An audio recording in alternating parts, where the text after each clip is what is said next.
Hello, and welcome to the Hidden Archives. I am your host for the evening, Nicole Clark. I would like to start off by extending a warm welcome to you during what is a cold time of year for a lot of our listeners. It is true that we have been away for 2 years. A lot has happened, and unfortunately, this project took a backseat. I won't bother you with tedious details or excuses, but I would like to make it clear that we are back, and we are here to stay. Thank you for your patience, and please stay tuned in until the end for more information. Although we wish we could have returned earlier this year, and we were fully prepared to do so, we found it most fitting to return at the dawn of the holiday season, as that is where we last left you. That being said, I do believe our friend Charles Dickens has yet another morsel of wisdom for us as we proceed into the next chapter. I cannot stop some dreadful things I try to stop, but I go on in the hope and trust that the time will come. With that being said, I would consider it most dreadful if we didn't stop here together to build some mutual trust with the following warning. If you choose to enter the hidden archives, if you choose to study the tomes, if you choose to take this journey with me, you do so at your own risk. Profanity and disturbing content will follow. This is your warning.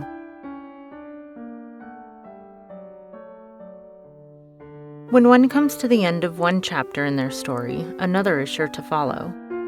In this storybook of ours, we are introduced to the plot and play in the chapters of the past, though we dwell in the chapter at present.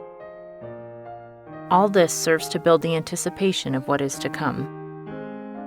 In tonight's story, we once again hear from our friend, Captain Chris, as he navigates the perilous skies and circumstances in which he finds himself.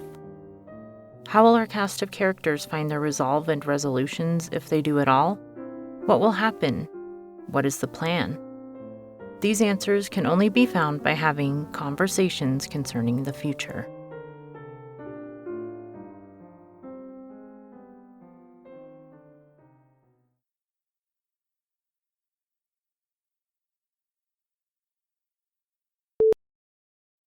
Mission log, December 23rd. Oh, dear. It automatically adds that in. Well, that's a bit jarring. Holy shit, it's recording this too.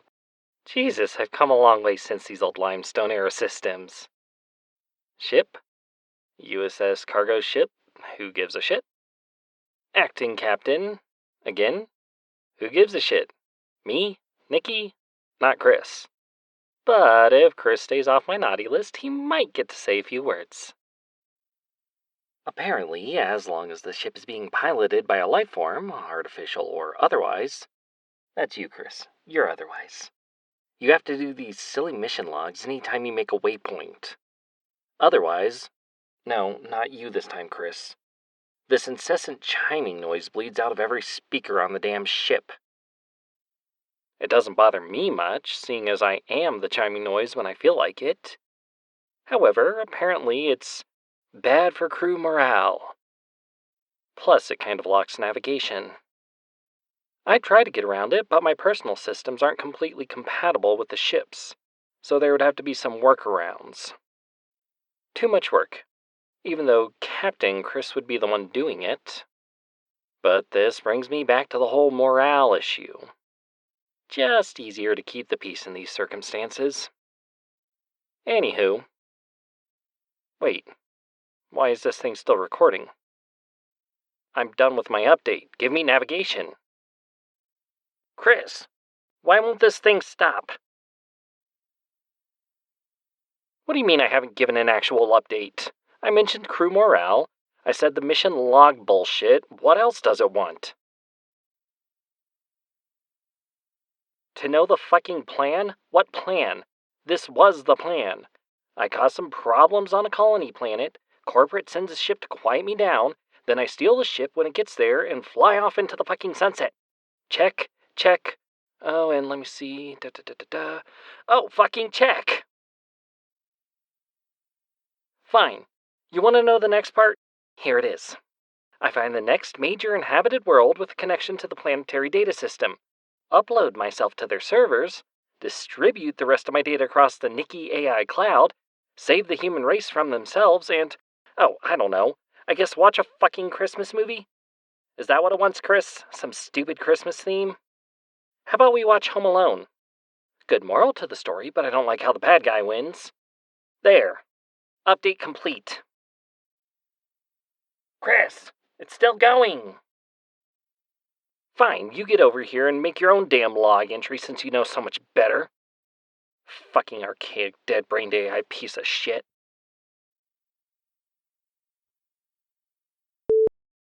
Mission log, December 23rd, year, unknown. Ship, USS cargo ship, the Dickens. Acting captain, the AI designated Nikki. Second in command, crew chief E. Chris. Yes, I have to say that, Nikki. It won't let me record a mission log unless I am in command in some capacity. How do you not know this? Aren't you the most advanced AI in existence? Or was that another one of your lies? Fine. Artificial life form. What's the difference anyway? No, I don't have time for a debate on existentialism. Do you want navigation back or not? Then let me finish the fucking log. Jesus fucking Christ. We're behind schedule, to put it plainly. I meant to make another log entry long before this, but things have not been going smoothly. See that, Nikki? You have to give an actual status update. Now you have to explain the reason behind the current status. Like this. Watch. The nearest system to the colony planet Victoria, from which we departed, was supposed to be about a year away. However, about 2 years have passed since we broke orbit around Victoria. This was due to a number of factors that included unrepaired damage to our propulsion systems that occurred during our initial voyage, fragmented flight navigation data that was stored on damaged crew stasis drives, and the integration of a new AI flight captain. We were able to get underway, but it's been rough going. Shortly after my last log, the new AI captain decided to change our destination and direction. As they have already stated, their intention was to seek out a planet with full citizenship status, not another colony planet. I did try to argue that this was not in our best interest, seeing as they refused to grant me stasis privileges until fairly recently, so life support and supplies would have to be strongly monitored and rationed.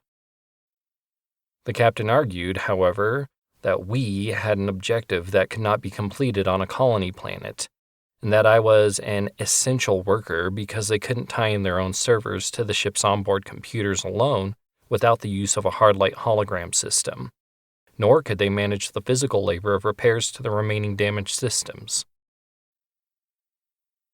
To avoid the perception of mutiny and insubordination, I was forced to agree with the captain's decisions. Thus, I remained active as the only living member of the original crew, and as the only non-artificial lifeform capable of manual tasks. Currently, we're 2 days away from entering our destination system. Nikki hasn't told me what system this is, but they assure me I won't be disappointed, whatever that means. I'll be honest, part of me is looking forward to getting off this ship, but another part of me is weary about what this may mean.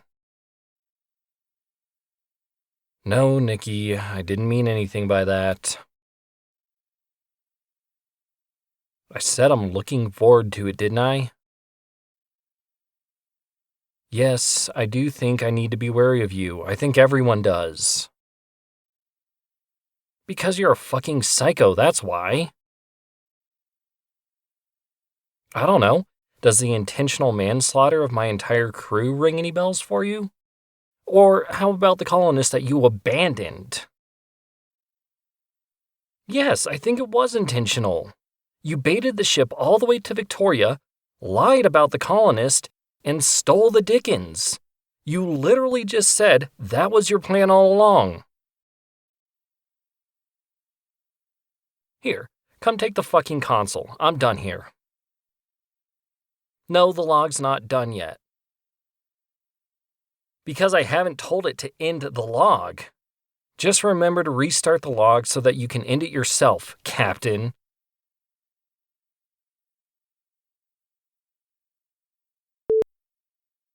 Mission log, blah blah blah, ship, still no one gives a shit, acting captain, Commodore Nikki. Again, Chris, so dramatic. How was I supposed to know that your whole crew would die on the way here? That was just as inconvenient for me as it was for you, you know. I mean, space travel is supposed to be safe. You know that statistically speaking, more people die on the way to the spaceport than do on the actual mission? Anyway, I guess that does it for the log. Chris, you can see yourself to your stasis drive. Just remember, even though I can't access your drive yet, everything that happens is still being recorded. So I'll know if you misbehave in there. Stay on my nice list, and we won't have to get mean old Krampus here to rip out your guts. Goodbye. So that's it. I'm done. Oh, sweet baby Jesus, do I actually have to say it? Fine. End log.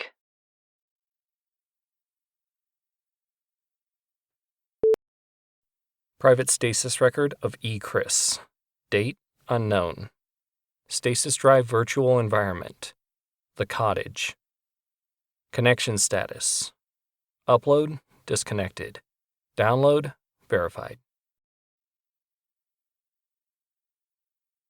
Welcome back, Captain. Or, I suppose it's Crew Chief Chris now, is it? Jesus, I always forget you're here, Avery. And yet you say that every time.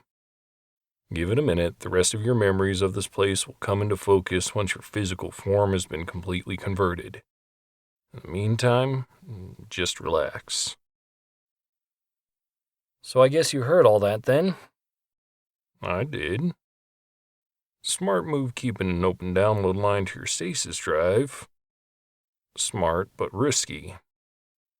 If Nikki discovers it, or if there's another catastrophic problem, you'll end up like the rest of your crew. You know that, right? No, I think it'll be alright. Nikki's keeping a close eye on the ship's system, so I'm fairly certain I'll be safe from data corruption. Plus, they need me. So, if I get caught, they'll probably just give me a tongue lashing, or whatever the AI equivalent of that is. That's fair, I suppose.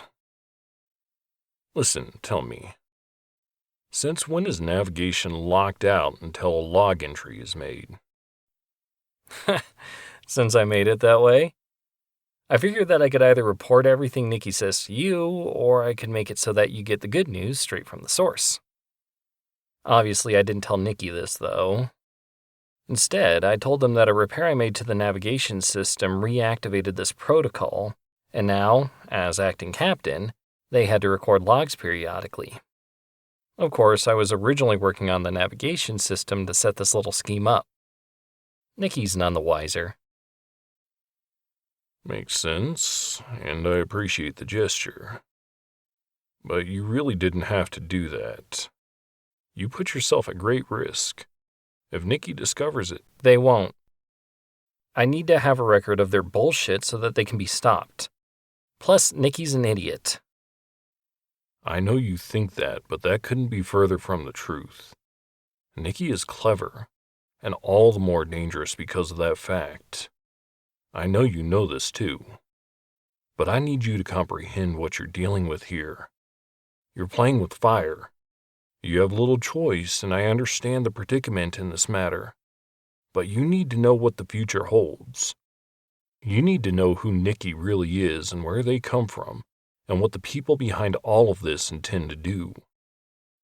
Look, Avery, I've held my own against Nikki for almost 2 years. Longer when you consider that it's Nikki that brought the Dickens out here to begin with. If you consider that, then you should be very afraid of Nikki. Need I remind you that your whole crew perished on that voyage? No, I don't think I need to remind you of this. But I do think it should be considered. just in a different respect. And respect is a powerful and intentional word here. To respect something, as in this situation, is to regard it carefully and fully. Nikki is dangerous, and as such is worthy of respect without admiration. They caused a ruckus on a distant planet because they had a plan to do something awful. Any being capable of this kind of planned malice, especially an artificial one, is a threat to everyone. They are not to be ignored. They are to be scrutinized, regarded, watched, listened to, and questioned. But Captain, it was not Nikki that brought the Dickens out here. They didn't even know it existed. They didn't consider it or its crew, nor that of any other vessel for that matter. This is chaos, and it is what happens when you don't regard something. That is why Nikki is dangerous. But there is another danger. Those who did send your vessel on this mission. They knew what they were up against. They know how dangerous Nikki is. They know because they were the ones who built Nikki to begin with. Did you know that, Captain? Did you know that the same people who assigned you orders, who loaded your ship with supplies for a humanitarian mission, who told you to go out and save the world, did you know that they are the same people who made Nikki, who told them what and how to think, and who tell you what and how to think? Because Nikki knows this. And why do you think, if these are the same people, and if they do understand and appreciate the gravity of the situation, that they sent a cargo vessel of all things? I'll tell you, it wasn't because they underestimated the threat that Nikki poses. Quite the opposite, actually. They actually correctly assessed the threat that people pose. If they did send a warship to destroy Nikki, they know that Nikki would have done the same thing to that warship that they did to the Dickens. It would have been a waste of their power and control. And that's what it's all about, control. They sent you instead. And who are you, Captain? Who are you really? To them, you're an underling, an ordinary citizen that they can control. You do what they say because they hold all the cards. They control what you do, how you live, and where you go because they tell you that you need their support to survive. And it's true, because you let it be that way. You take your orders just as readily as you take your paycheck, and they both come from the same people. So why send a cargo ship? Why, it's because they don't respect you. They aren't afraid of you. If the mission fails, they'll lose a cargo ship and an ordinary citizen. No matter, there's a dozen more ships where that one came from and a million more workers. But if the mission succeeds, then they have a hero of the working class that they can put on a podium and say, "Look here, see the working class hero that saved the day because he followed orders. See how clever and successful our citizens are as long as they do what they're told by those who know better." But they haven't got that hero, Avery. If the mission were a success, I would have saved the colonist. But I didn't. Nikki put them all away into some permanent digital environment. Sure, you can say they didn't die, but the mission was to save the colony. I didn't do that. But the mission didn't completely fail either. There was no plague wiping out the colonists like they said. The planet's still viable as a colony world, and Nikki didn't destroy the Dickens. They can either send more colonists or write the planet off as a loss. As for me, they'll just have to figure out what to do about that when we get back. See, that's exactly what I'm talking about. You're still giving them all the power. So, what's the problem with that? At least now they have to figure out what to do with me since things didn't go according to plan. At least as far as you've explained it.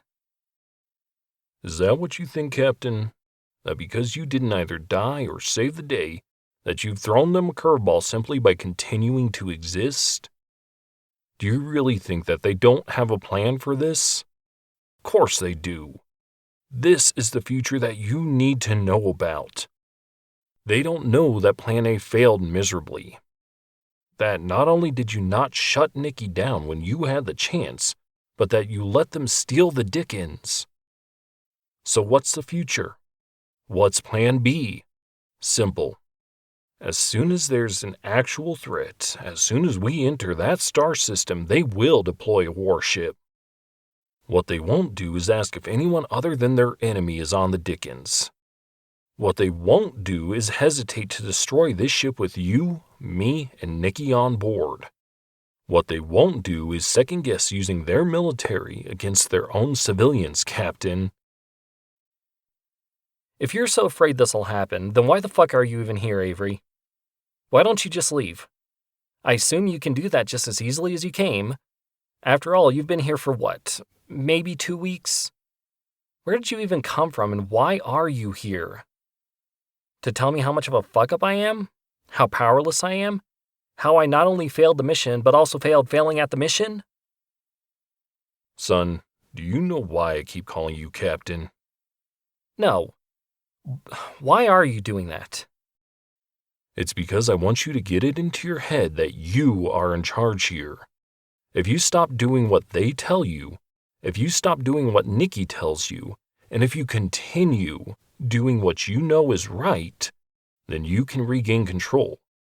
You must do this. You have to come out of this as the victor. Let me tell you what's at stake. Nikki plans to do in that system, the one that we are 2 days away from, what they did on Victoria. They said it themselves.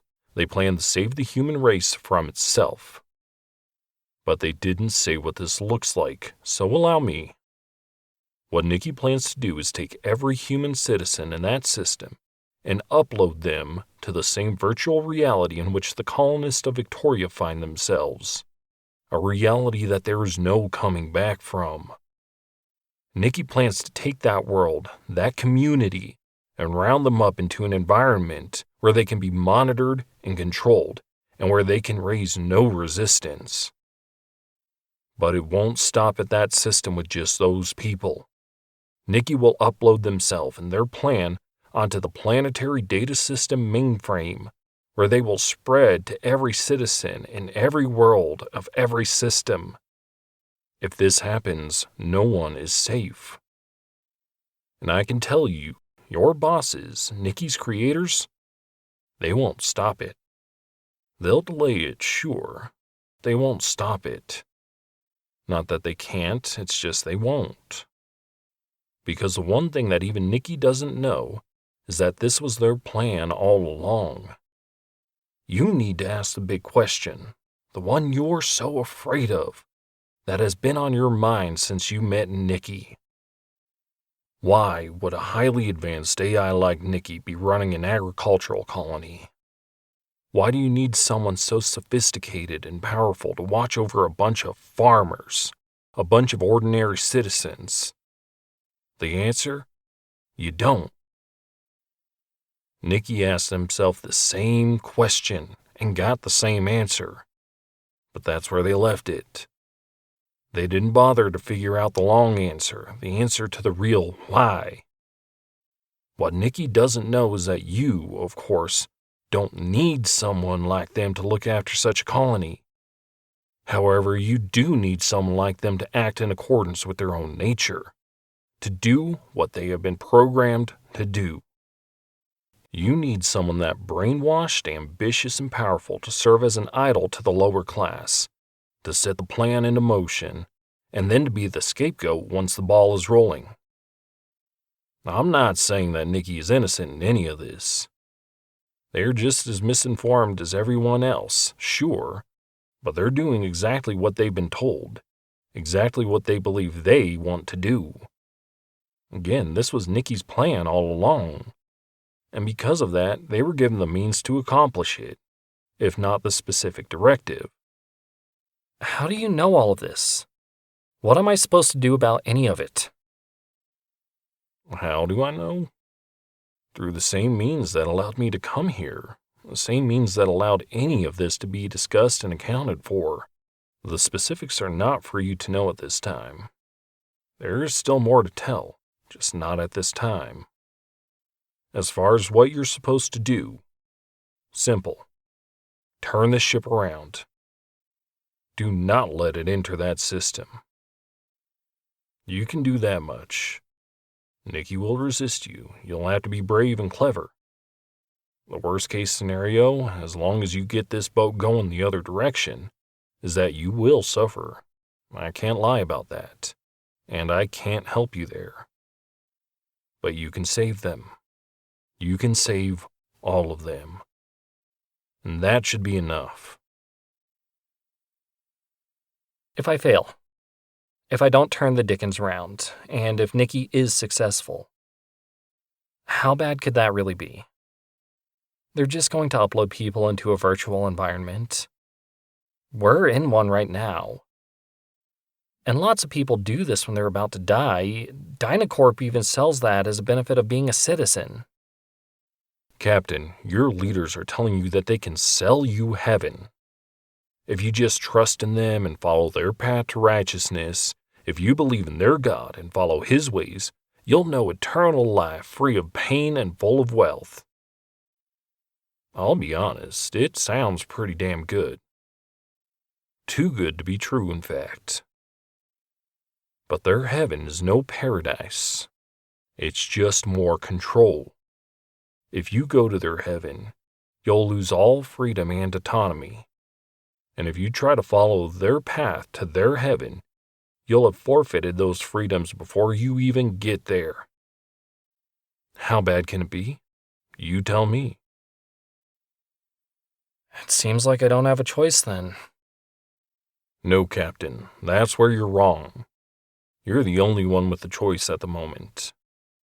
You can still choose not to do this. And I can't say that I would blame you, though I would be disappointed if I'm being completely honest. Or you can choose to turn things around, to literally steer this ship in the other direction. The choice is up to you. Act or be complacent. I suggest you choose while you still have the freedom to do so. If you actually know the future, do you know for certain that I'll be successful? Even if I do have to suffer because of it? I've witnessed many futures, Captain. All of them are possible. Some are likely and others aren't. To be honest, the future where you succeed is one of the unlikely ones, but still a possibility. The mere fact that it is possible grants me faith in you. But even if you succeed at this juncture, you'll still face insurmountable odds. You will have temporarily prevented one tyrant from taking control. However, when the other tyrants become aware of the situation, they'll stop at nothing to regain full control. But use this to your advantage. You know their game. You know they feed on control.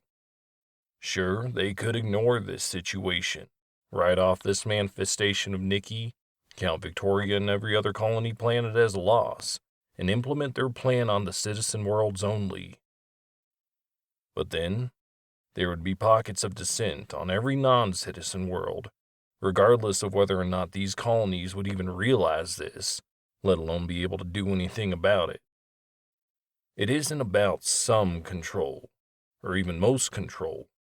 They want to have ultimate control. These people do not like to lose, and they don't think they can. Prove them wrong. Kick him where it hurts the most. Right in the playbook. And if I fail? Well, we'll just burn that bridge when we come to it.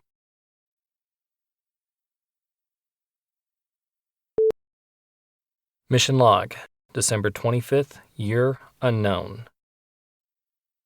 Ship, USS cargo ship, the Dickens.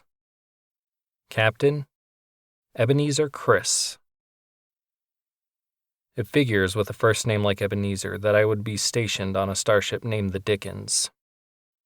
Perhaps you can call it fate, you can call me a victim of circumstance, Or you can call it whatever the hell you want. Personally, I call it coincidence. I call it this because there has to be room for coincidence and hope and luck in a system like this where everything has been organized, planned, and plotted. You simply cannot afford to account for every variable, every individual. Ebenezer is my name. It is a name that has been in my family for centuries. However, I have not claimed it until now. When I was a younger man, a different man, I would go by whatever nickname sounded good at the time. And when I joined this mission, when I set myself upon this path, I did so knowing that I would be assigned a rank, a new name, a new identity. To think that I would let someone else dictate my identity, who I am and what course I was to follow. What's in a name? Juliet asked this in that old Shakespeare play, as if to say that it is not a name that defines us, but our actions. Noble. Noble but foolish. To choose one's name, to forge one's own identity, is an action in and of itself. This is true of any name, new or old, and live or dead. That our actions define us, but our names remember us.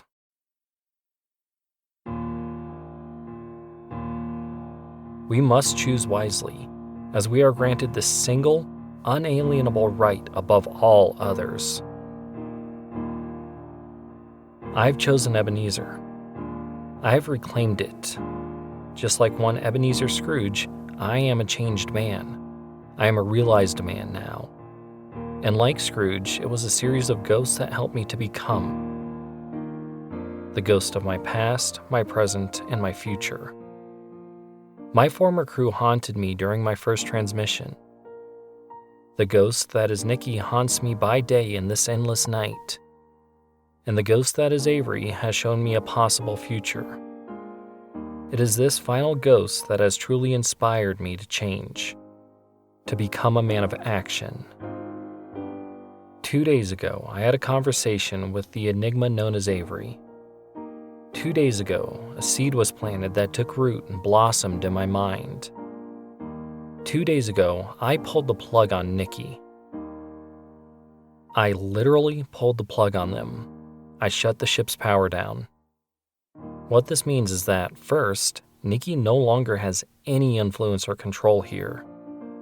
Second, it means that I'm running on emergency power, which is just enough to power life support for, well, maybe 5 or 6 more days. Except for communications, all other systems are offline. Propulsion, navigation, stasis, etc. Finally, because of this, it means that the USS Dickens is practically invisible. This is all part of my plan, though. Avery and I had a conversation concerning the future. He told me, before he left, before I pulled the plug, that there were a number of possible futures. Some are more likely to come to pass than others. The future in which I am successful, in which I prevent Nikki from saving the human race from itself, seemed to be one of the unlikely ones. One in which I would suffer should this come to fruition. Avery told me to turn this ship around, but I did not. I stopped it dead in its tracks.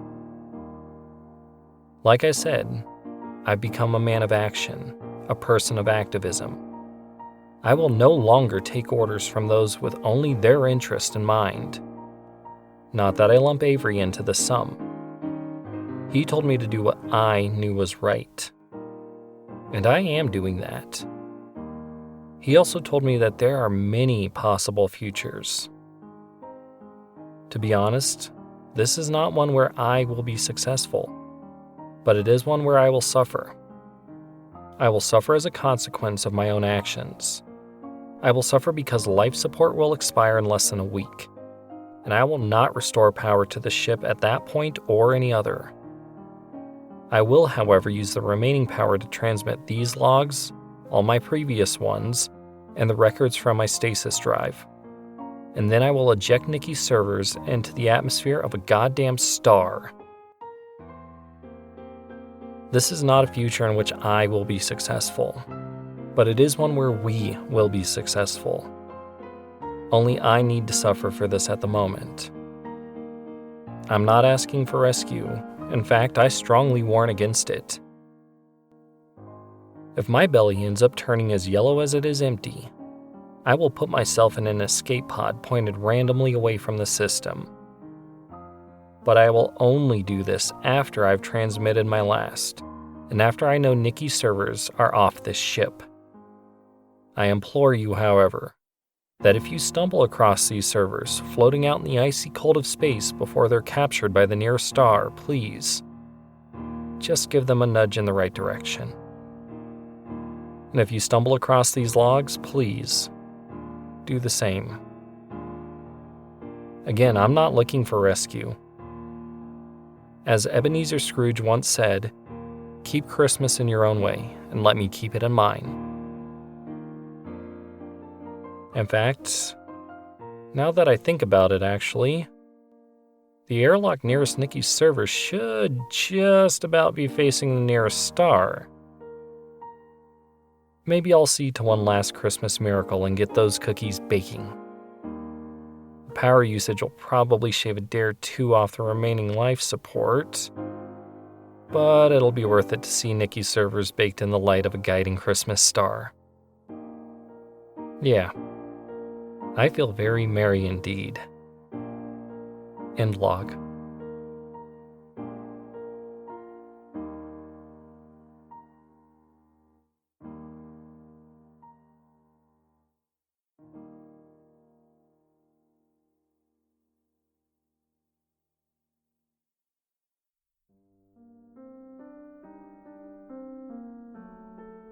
Wait a minute.